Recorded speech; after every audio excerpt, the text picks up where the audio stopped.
Welcome to another episode of SportsVibe, episode 51 in the making. Like I said, episode 50 was last week. Just Vibing had episode 5. So some of the finest work coming out. But yeah, I mean, conference finals are here in the NBA and NHL, and of course that's what we're here to talk about. Primarily, and that just might be the only focus. But that's perfectly fine because that is what's really going on. And on top of that, of course, we're going to recap. I guess we'll do a quick recap of the semifinals, how everything went, and then preview the conference finals. Game 1 getting underway today at the time of this recording between the Pacers and the Celtics at 8 p.m. and 7:51. So we're doing it just in time to, I guess, get a little bit of a preview before it tips off. Yeah, we're placing the timing of this episode so we, can get previews of all 4 conference finals across the NBA and the NHL. Before their game ones, but after this, all the semifinals. So it's a good timing. But yeah, I mean, I guess like we usually do, we could start in the NBA and we can work our way to the we can work our way to the NHL. So starting with starting with basketball. We could do a recap of the NBA series. I'm completely out of the element for some reason. But the Mavericks beating the Thunder in 6 games. Game 6 was quite the thriller. The Mavs coming back. They were to win the series 4-2 against the Thunder. It was 2-2, and then the Mavericks were able to get the win in Game 5. Dominant performance there. Derek Jones had 19, PJ Washington had 10, Luka Doncic had 31, Kyrie had 12. The supporting cast has really stepped up for Dallas, and then coming back from down 16 at the half in Game 6 to be able to take the win on some free throws with the foul by SGA. But remarkable finish there. I mean, was there really a foul? I don't know. really know. He got his arm, but he also kind of sort of in a way. I will say for the Mavs, the person that has impressed me most for them, obviously outside of Luka, and I will never say Kyrie, but Washington. Washington has been the one that's he's especially in the Thunder series, he's the one who's, in my opinion, has elevated his game the most and has been there for the Mavs when they needed it most. Yeah, no, definitely PJ Washington. He's really stepped up his game for the Mavs. He really has been there. But I mean, the whole supporting cast, like Derek Jones Jr., Luka, Kyrie, of course, being the stars, but even Derek Lively, making the free throws. But yeah, it really has been PJ Washington. I mean, their forwards and center combination. Daniel Gafford's been playing good minutes for them. So, but like last year, the Mavs were in the they didn't make the play, and even with Luka and Kyrie, and to come from that to this, you surround your star players with talent, and they've really taken the next step. So I mean, I kind of did forget that the Mavs did make it to the Western Conference Finals 2 years ago against the Warriors, because there were no match. So I've kind of been saying this is a big step for them, and I guess they have made it here before, but I feel like they have a much better chance against the Timberwolves. I'll get into that later. I still feel like Minnesota is going to be a really tough team to beat, but it can probably go either way. I think both. I'm excited for this one. Both. I like the Mavs and the Wolves. I definitely really love what I'm seeing out of the Timberwolves. But yeah, I mean, that might be a good transition into the Wolves taking it in 7 against Denver. Just absolutely incredible. That series was just absolutely topsy turvy. It's just I thought Denver was going to steal it after they took 3 in a row, but Game 6, Jesus Christ, Denver couldn't get out of first gear, and then by the time the first half ended, Minnesota's in 6th gear. Denver still hadn't gotten out of first. I mean, of course, on the score sheet it said what they scored 3 points in the 4th quarter. Is that right? Yeah. But of course, at that point, Denver wasn't really trying, but still, you'd at least like to see something there. But of course, Minnesota ran circles around them in Game 6, and of course, Anthony Edwards, give him credit, he backed up his trash talk. And even though Game 7, he was quite abysmal, he still was able to lead the charge when it mattered most. And I will say the person who impressed me the most in this series, Rudy Gobert of all people. I mean, surely not on defense in a couple games because he got bodied by Jokic, but he's able to he was able to be surprisingly good on offense. And what was that, like game 7 in the fourth quarter, around the 5 minute mark, he or the 3 minute mark, I forget which one. He hit some he hit a pretty impressive turnaround fadeaway. You remember that? Yeah, I saw. I was like, I'm what? Like, this is no, Rudy Gobert here. I'm like, is that really Rudy Gobert? Because I have no idea what I was watching there. But and Yeah. of course, Carl Anthony Towns has pretty much been playing on one leg because he kept having knee issues across the series with the meniscus in his left leg, if I remember correctly. So, but he's also been playing pretty well. But of course, and I don't know if you saw the interview with he did with by he I mean Edwards, he did with Barkley at the end of Game 7. I Chuck saw asked, that. yeah, Chuck asked him which player was effectively like the series MVP, and he said Jaden McDaniels, and I like that for two reasons. One, Yeah. because one, it's true. Jaden McDaniels was perhaps the most unexpected part of the Timberwolves' surge into the Western Conference Finals. And two, even though Edwards does like the trash talk, and he is arguably the face of the team, shows that he values his teammates more than himself. So, like, he plays the style of basketball that tends to get everyone involved, while at the same time, he can take over at any moment. And so, you could argue Anthony Edwards amongst the final four, well, amongst the final four teams, he's truly the one you need to like look out for the most because at any point with the snap of his fingers, he can just go on a monster surge. Yeah. No, I agree with that for sure. Definitely can. Yeah, Jane McDaniels he played well all series. Like I said, the series was definitely quite the topsy turvy series. Wolves took the first two in Denver, the Nuggets took two in Minnesota, and then Game 5. But then Minnesota beat them down Game 6 by 45 points, and then Game 7, the Nuggets had a 20-point lead. The Wolves came back. Edwards had like a pretty bad game for his standard, so eventually kind Yeah, of got it going. six But for yeah. 24 shooting. 6 for 24 shooting, exactly. But I mean, yeah, Jane McDaniels really stepped up. I mean, he had 23 points. Carl Towns stepped up. He also had 23 points. Gobert had 13, and some big rebounds in that fadeaway that we talked about. I mean, the whole team, like Mike Conley played well. Naz Reid played well in reserve minutes when both Gobert and Towns I've were in. always liked Mike Conley. Like Yeah, he's like a I've always liked this game. veteran presence. Yeah. For sure. Yeah, and Carl Towns, obviously from New Jersey, like right in our area. I've always liked his game too as one of the best. Like a true stretch five who can also play really good defense, attack the rim. I mean, Gobert's a defensive center.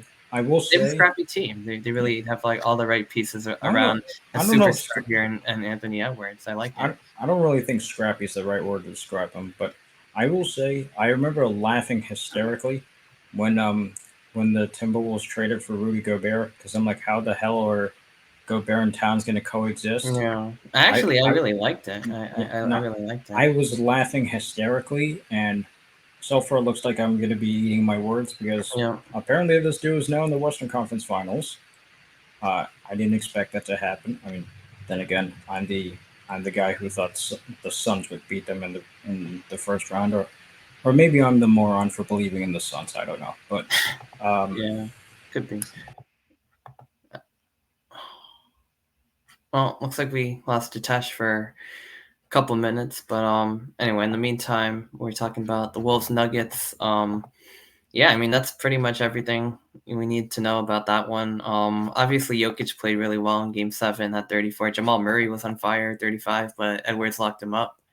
And yeah, and we got Jitesh back here now, but I was just saying Jokic and Murray also they played pretty well in Game 7, but at the same time, like Edwards did lock up Murray when it mattered.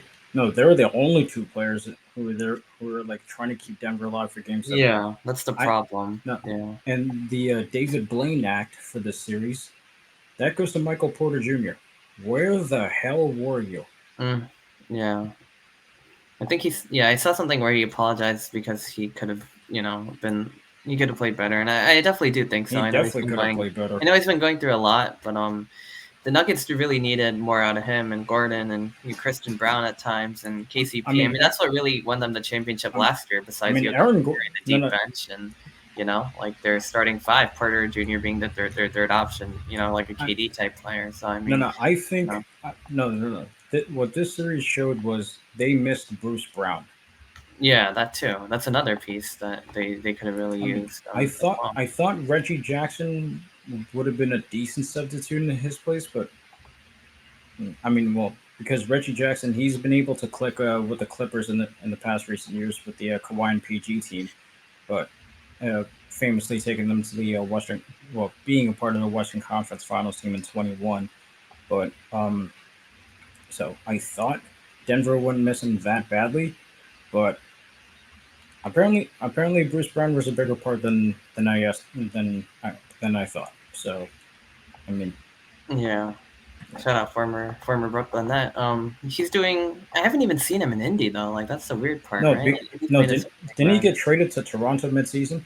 Did he? I have no idea. I thought he was going to be like a big piece. He got a big contract from them too, and then I haven't even heard of like. Yeah, he's on the Raptors. I did not even notice. When did they trade with the Raptors? Like, who did they trade to Indy? Like, I don't even. How is this like? I don't even. Anyway, I think it's gonna be imagine the Pacers right now if they still had Bruce Brown. Oh my God, they would have been so good. I do not remember like who like. I thought he was going to be a big piece with Indiana. Well, he signed a 2-year, $45 million contract with the Pacers, which is huge. And then he played well.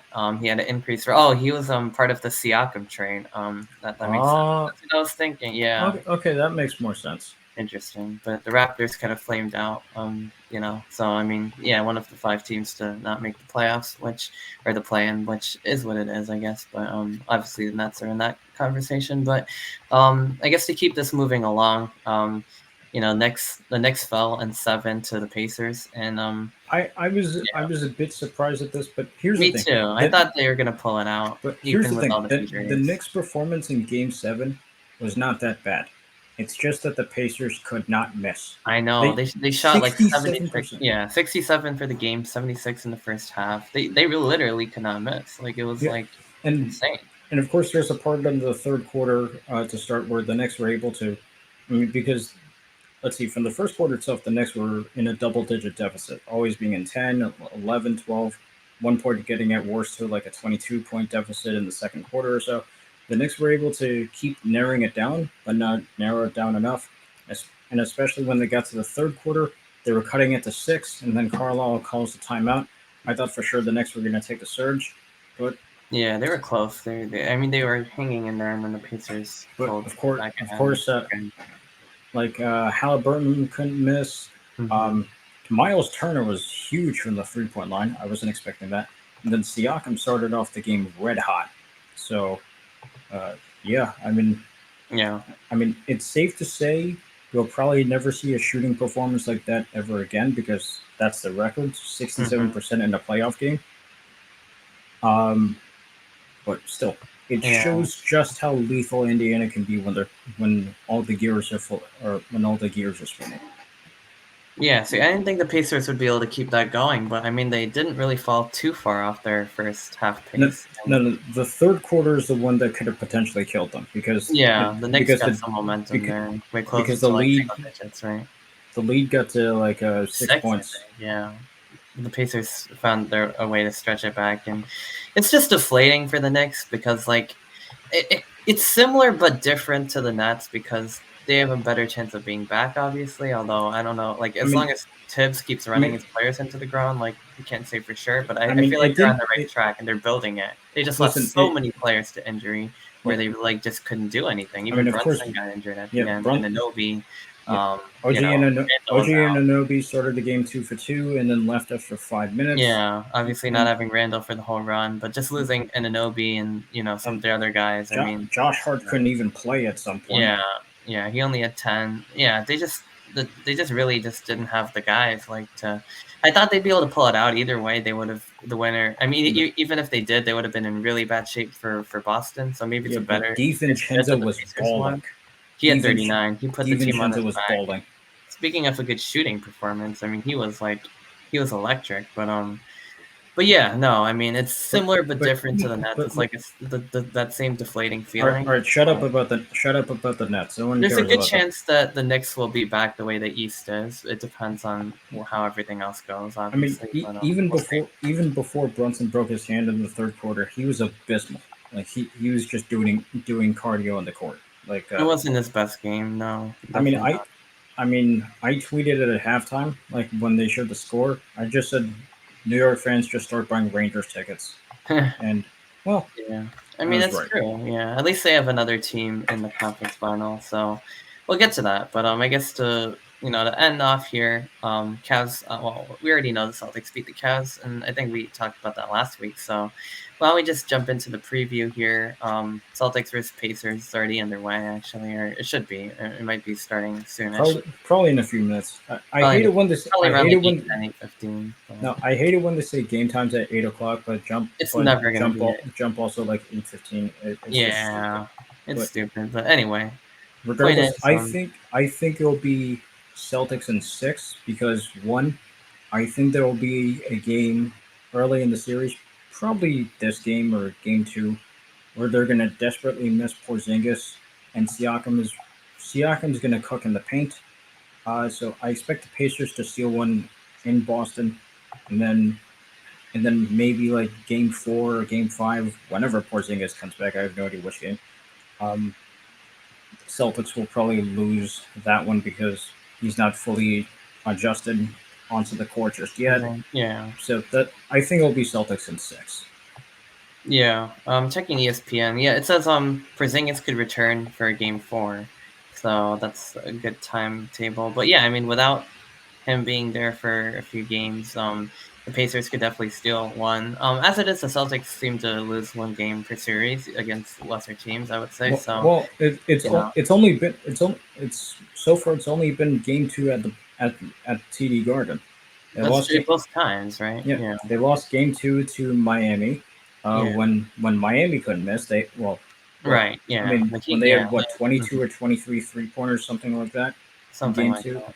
and then game 2 against the Cleveland series, that was the Donovan Mitchell takeover, and uh, Boston lost that one. So maybe third time's a charm, or like they always do say the best things are done in threes. So I expect Boston to probably lose game 2 as well for this series. I don't Could know. be.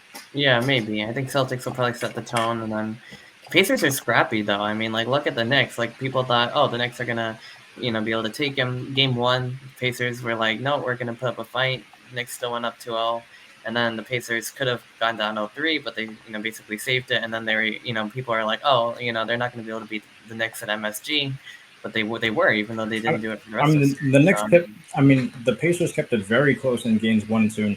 Exactly. Arguably got screwed on a couple of calls. They did. Yeah. Where they could They're have, able to, they could have taken, they could have probably stolen. No, they had a better chance of stealing game 2, at MSG. But, yeah. Yeah, So probably. I mean, but what did I say before when we started this? I said every time Indiana's in the playoffs, they are a pest to whoever they play. Always. It's the Indiana specialty.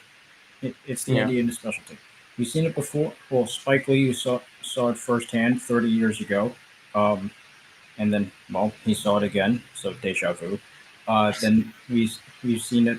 No, wait, was that the 95? Was that 1995 or was that 1990? I think it was 1995. Wait, was the Reggie Miller choke? Yeah, I think that was 95, or it might have been 95. 94, right? Or 95, right? Yeah, I don't remember. But anyway, Yeah, it's not talent. Halliburton was wearing the hoodie, which again, he's still such a front runner though. Like he only talks trash when they're up. I don't like it, but I like his game. What do you mean? What you expect someone to talk trash when they're down 25? What's the logic in that? Just keep it like consistent. Like like Edwards was like the same person the whole time. Like he's like, we'll see you in game 7, and then he shows up in game 7. I guess Edwards was talking trash, even though he was trash in game 7. So. That's true. Yeah. But I mean, at least he has the confidence to do it when they're up. I guess it's it's better than nothing. I guess so. Like, yeah. But anyway, it is what it is. I mean, I like his game a lot. I mean, he's good. Obviously, we know that. TJ McConnell, very scrappy. He can shoot threes, but he has a really good like a mid range floater combination. Like good defensive player. He can get steals. Siakam, great addition. Obviously he can attack the paint. Like he's a dangerous player. Miles Turner can stretch the floor as a center. He's been very good. Nemerd.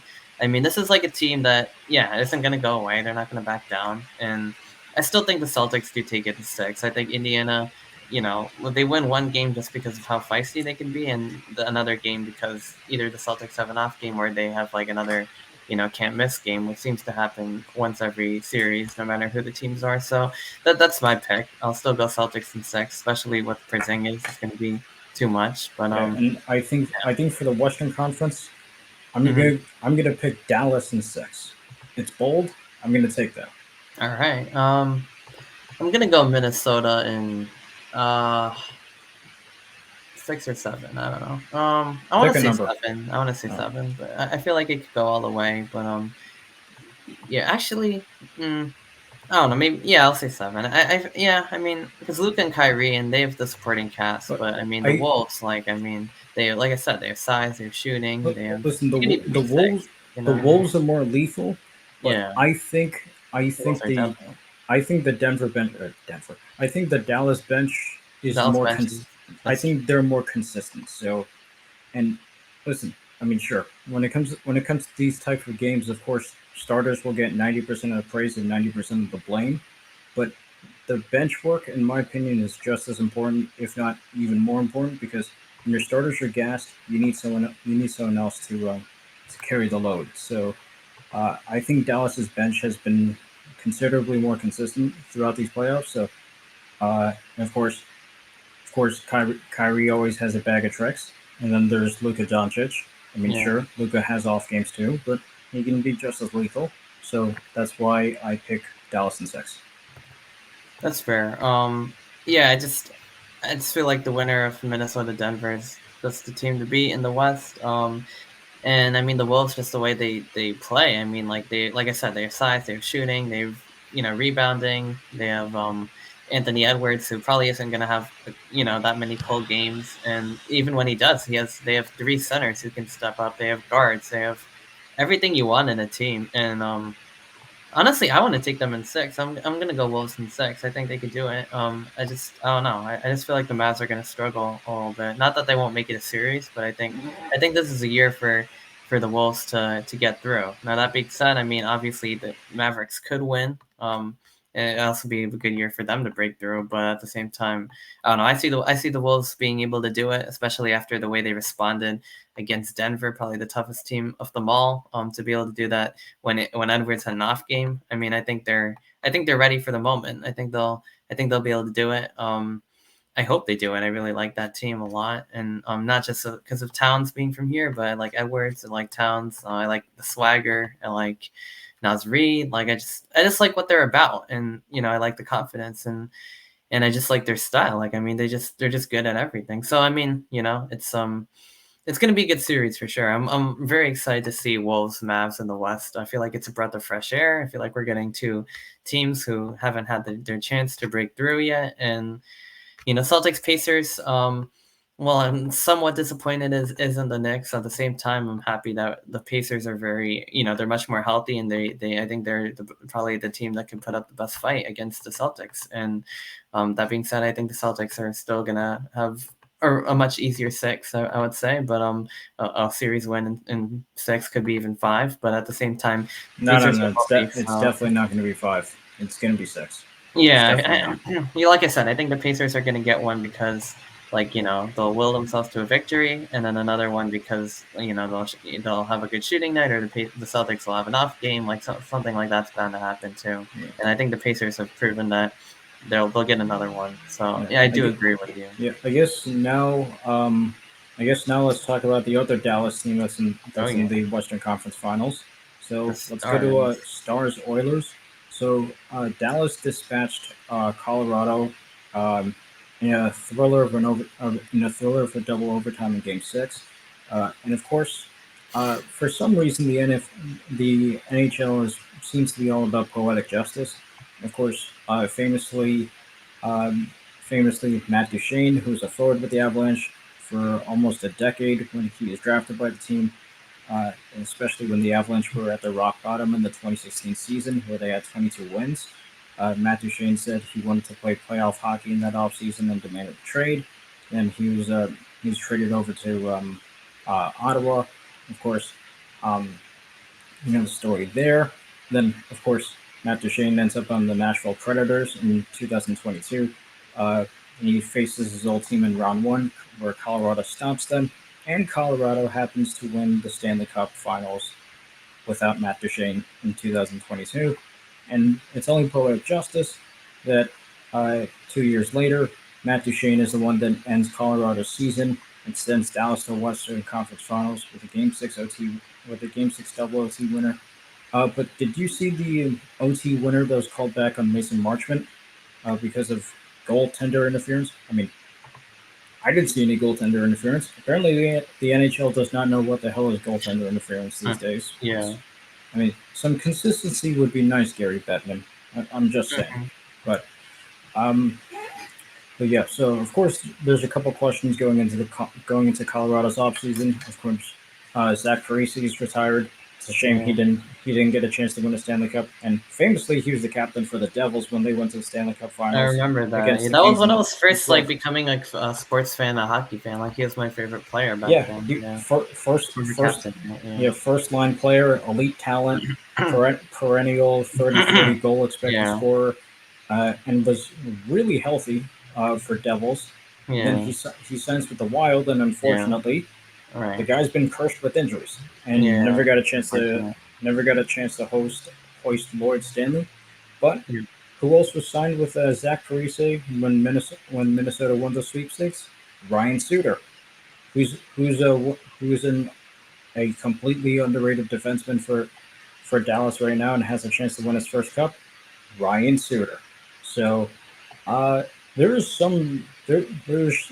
mean, I would say for Minnesota sports fans, I mean, sure, of course you have the Timberwolves, but there's a lot of rooting interest for Ryan Suter to get the cup. Although maybe there will be some Minnesota sports fans who are still bitter about 30 years ago, because if you remember, the Dallas Stars, they used to play in Minnesota. They used to be the Minnesota Note Stars, and then they get relocated to Dallas, and then in 2000 the Wild are born. So of course there's a little bit of history there. Dallas, of course, they have an extremely potent lineup. They have talent. They have talent displaced throughout ever. Of course, there's Captain J.B. Ben. They got Tyler Seguin. Mira Hastinen, Mason Marchment, Jake Ottinger, who's been a brick wall in the net, and then arguably if the Conn Smythe race were to end right now, Dallas probably has a Conn Smythe player in Wyatt Johnson. He's been a big time piece for Dallas this off season, this playoff. So he's certainly been able to take his game to the next level. But there's another guy who they're facing who's always known for taking his game to the next level. And let's talk about the Edmonton Oilers, who have had their, they've only had like the greatest player in hockey history within their team, so no big deal. And now they're the greatest generational talent in their history. They have Connor McDavid, and they got Leon Draisaitl. They have Ryan Nugent-Hopkins. They have Zach Hyman. Edmonton is stacked with offense. They are lethal. They can rain hell upon you at a moment's notice. And I guess let's just take a time to look back at the Vancouver series. Like I did pick Edmonton, and I think I said Edmonton in 5 if I remember correctly. Of course, it ended up being 7. And from the first period itself, Edmonton was dictating the ice, and of course, as I said just now, Edmonton has the ability to rain hell upon you at any time, whenever they wish, and then they start they start the scoring party with 3 goals in the second period, and Vancouver just looked really slow and sloppy. But full credit to Artur Shelovs, the third string goaltender. He absolutely played out of his mind and tried to keep Vancouver in it for as long as possible. Ever since Demko and DeSmith got injured, he's been absolutely balling for the Canucks. But he couldn't win it on his own, and Vancouver's offense woke up too late. Of course, they made a very close game, 3-2, but Edmonton still hung on for the victory. Huge blocks and huge defense from Leon Draisaitl and Connor McDavid to end it. So, it was a great way to end the series. Vancouver, they certainly have a very bright future. So I wouldn't be too sad if I was a Canucks fan, but I'm not a Canucks fan. But yeah, the Canucks are certainly in a great position this offseason. But Edmonton right now is the same as Dallas. They're also looking as cup or bust. Mm-hmm. And there's going to be a lot of offensive potency to watch. I mean, of course, if we're talking about offense, Edmonton, in my opinion, is more stacked. But the playoffs, it's always about whose defense is more consistent and more reliable. That to me is Dallas. So as much as I want Connor McDavid to go to his first Stanley Cup Finals, finally, it'd be about time.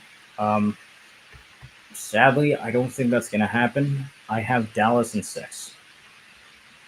Again. Yeah, I feel like as good as McDavid and Draisaitl and their whole squad can be, great win to get to the Western Conference Finals. I feel like the Stars team's on like a different level. Great goalie play, great shot making and special teams play. Yeah, I mean, that's another liability right there for Edmonton because throughout the series they alternated between Stuart Skinner and Cal Pickard. So, of course, it shows like. I mean, Stuart Skinner, he played a pretty good game with yesterday, but still, like Jake Ottinger is the clear number one, and the fact that Skinner had to be pulled for Cal Pickard. Of course, Cal Pickard ended up being clutch for Edmonton. Like Edmonton doesn't really seem to know who they want in net, and like. That could be something Dallas could take advantage of because it could be easier to rattle the goalie's head. So, yeah. So while Dallas's offense is certainly good, Edmonton's offense to me is more lethal, but defense is the thing that matters most. So that's why I'm going to pick Dallas in 6. Yeah, that's fair. I think I see something similar happening. I think Dallas probably in 6 would be, accurate. Yeah, like I said, I think they're just a better team. They just have more, even though the Oilers probably have better top end talent, the Stars I think are just a much deeper team. And from goaltending to their scoring to their defensemen, I mean, they're just like on another level. I mean, dispatching a good Colorado team in 6 games. I mean, I think they're I think they're on another level. Second in the President's Trophy race, only to the New York Rangers. And which I guess could bring us to our last series here. I mean, we got the Panthers and the Rangers, so it's always an interesting one, right? No, I'm interested in this for a different reason because it's a battle of our tribal teams, I guess, in a way we could say. I think we're both rooting for the opposite team because of our own teams. I mean, that could be. Here's the thing: it's more like rooting, quote unquote, because regardless of who wins, I'll be pulling for the Western Conference team. True. Here's my thing. I don't really hate the Rangers. Of course, I hate the Panthers. But, yeah. I don't really hate the Rangers, but I'll tell you what I'm excited to see. And it's not even the offensive star power. Of course, we all know the best thing hockey is known for is probably fighting. So, fingers crossed. Matt Rempe versus Matthew Tkachuk fight. Let's go. Fingers crossed. I hope so. Please. That'd be a lot of fun. Listen, NHL gods, hockey gods, please. Just give us one scrap with Matt Rempe and Matthew Tkachuk. I mean, listen, really, Matt Rempe could fight any Panther. That's fine with me. And personally, I think I would like to see Matt Rempe fight Sam Bennett. I would love to see that, but we need a Tkachuk Rempe fight. We need it. like desperately. Like the Kachuk family is known for fighting people. Sure, they're also known for their offensive talents. Keith, Brady, and Matthew. They are Right. awesome on the offense, but they're also known for fighting. So please, Matt Rempe, be Maximus from Gladiator, and just fight Matthew Kachuk, please, just once. That's all I need. But going into the series, I think it's safe to say the Rangers, and sure, Florida went to the Stanley Cup Finals last year. I think the Rangers have a lot more pressure on them because one, President's Trophy, and two, Mm. they've been consistently the best team in the league, without a doubt, from pretty much start to finish. I mean, of course, Florida's had their very fair share of lethal moments, and they've also had a couple drop offs, but that was in the regular season. And apparently, the regular season doesn't matter because Florida is always able to elevate their game whenever it comes to April and beyond. So I still think the Panthers, like, I mean, obviously, when you made it to the Stanley Cup Finals last year, you want to be back there and win it this time. But I still think the Rangers have more pressure on them. That's what I believe. And so I definitely see the Panthers stealing two at MSG because the Panthers always seem to steal home ice from their opponents. I mean, of course, Ron. Wait, who? Oh yeah, yeah. I didn't even remember Tampa Bay for a second. The Panthers absolutely dominated in Tampa Bay. Then they dominated in Boston. And Boston, of course, has a much better defense. Uh, and the Rangers still have a great defense, but Adam Fox hasn't exactly been fully healthy. You could see it with the skating when he had that knee-on-knee collision in the Capitals game. Um, I forget which game it was, but he hasn't been fully healthy. So I expect the Panthers to take full advantage of it. And of course, the Panthers on the power play, they are they are pretty damn lethal. So I expect the Panthers to steal one, if not two games at Madison Square Garden. But ultimately, I think it'll be Rangers win in seven. Ooh, full distance series. Yeah. I mean, could be. I mean, it's two of the top teams in the Eastern Conference. Both. I mean, they just have really good rosters, really good goaltending, really good attacking. I mean, you need a complete team to be at this stage of the game, and both teams, didn't really have too much of a problem with their opponents. Although, both the Rangers and the Panthers won in six against the Canes and the Bruins as they both try to make a comeback.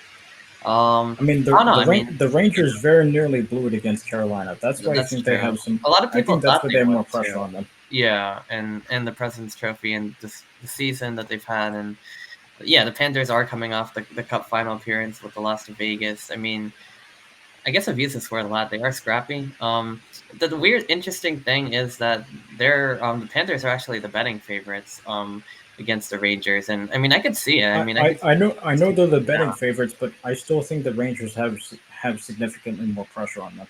that's true. I agree, but like in terms of my pick, I mean, I don't know. I guess I'll go contrarian. Well, I mean, not really contrarian. I'll just not just to oppose you, but I do think the Panthers do pull it out and knock In off the six? Rangers. But I'll go seven. I Oh, think it's gonna be close, but yeah, I'll go seven because the Rangers aren't like a pushover team or anything like that, so it's not gonna be like a well, six. I don't think it's gonna be six. It could be six, but I think I'll go all the way to get the distance. But then I think the Panthers get one in MSG and they go to the Cup final for the no, no, second no, no, straight year. no. The Panthers will end up getting two in MSG. I'm sure Two of in it. MSG. Yeah, I'm I sure they'll I get another one as I well. think I think Florida will still game one, and Tone I could seven. see them stealing game five.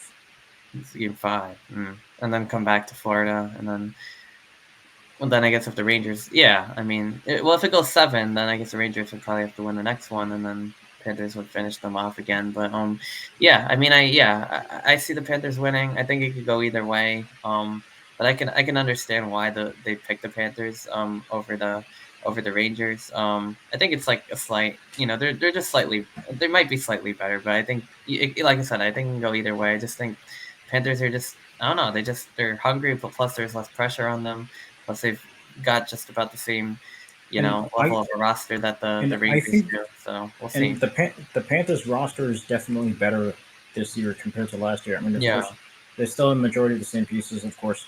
Kachuk, Barkov, Bennett, Forsling, Lomberg, and of course Sergei Bobrovsky. Of course, they still have those pieces, but they didn't have Vladimir Tarasenko. Oh, that's right, Vladimir Tarasenko. He played for the Rangers last year. All right, this is going to be a little bit more interesting. They have Vladimir Tarasenko. They have Evan Rodriguez. So of course last year they had Radko Gudas and Anthony Duclair. Those two aren't on the team anymore. Yeah. But I still think the Panthers, they are a lot better team than they were last year. Yeah, which is scary because they were like in the Cup final last year. So you know what I mean? Yeah, could get them back to the final once again. But yeah, but you still got the Rangers. And I got the Panthers. I could very much see the Panthers winning this, and maybe it's the Boston Bruins bias where I'm not picking them to win, and I end up jinxing the Panthers to a Stanley Cup Finals appearance. It's certainly possible. I did it all throughout last year, unfortunately, but I think just because and also the Rangers saw how susceptible they were to very nearly blowing Game 6 against the Canes. I think the Rangers will try and learn. Would have learned from their mistakes and the mistakes they made in the defensive breakdowns, and of course, both these coaches too. Let's not forget they have experience in leadership in these deep runs. Seen Paul Maurice last year, of course.